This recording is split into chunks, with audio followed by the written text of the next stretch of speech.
My name is Keen, and this is a simple explanation of what dynamic range is using cell phone pictures. So you've probably seen in behind-the-scenes footage or other things that raw footage shot in very high-quality cameras will sometimes look like this. And you might be curious as to why that is. Or you might have heard someone use the term dynamic range and you're not sure what it means. So I'm going to demonstrate what dynamic range is and why this footage is more useful than footage that looks nice coming right out of the camera. And I'm going to demonstrate it with some pictures that I took with my cell phone. So basically, I was out in London taking pictures of things, and the sky looked really pretty. And I'm sure a lot of people have had this problem before, but I was trying to take a picture of the street. It was looking really photogenic. And so the problem is I had the option of either exposing for the sky or exposing for the surroundings, but I couldn't do both.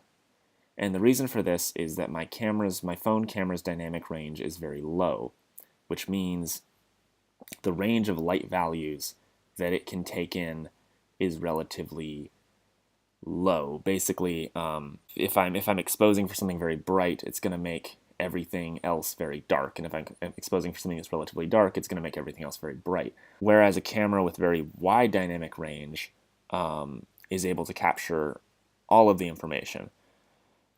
The problem is that when it captures all of that information, it doesn't really know which information is important and which information isn't because it's a computer. So it just gives you this wide range of light values that comes out looking kind of gray. And so basically you're getting this information and you're getting this information. And then what you're able to do is when you take the footage into your editing software, you're able to expose different parts of the image at different levels and saturate different parts of the image at different levels. And you'll have all of the information in the video that you wouldn't really have here. So it's basically for a sort of layman's explanation of what's happening when they're grading this footage.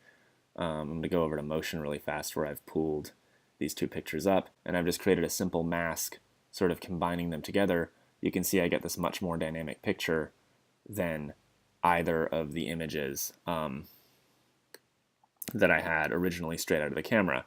And of course I'm doing this using two images because I'm using cell phone video, but if you had a camera that had a very wide dynamic range, you'd be able to do that just off of your footage. And so that's just a very sort of simple explanation of sort of what dynamic range is. And I made this video just because I've always found that dynamic range is kind of hard to explain, and the problem of sort of trying to take a picture of a sky with a cell phone is a problem that I think a lot of people have. And so this might make it more understandable to someone who doesn't know very much about cameras. And if you do know a lot about cameras and you're thinking, that was a terrible explanation because of these technical reasons, then I'm very sorry. But hopefully someone found this helpful. Oh, I don't know what's happening there. Anyway, this is also a trick that you can use if you're just getting into photography and you don't have a very nice camera, and you're trying to take pictures of landscapes or skies or something.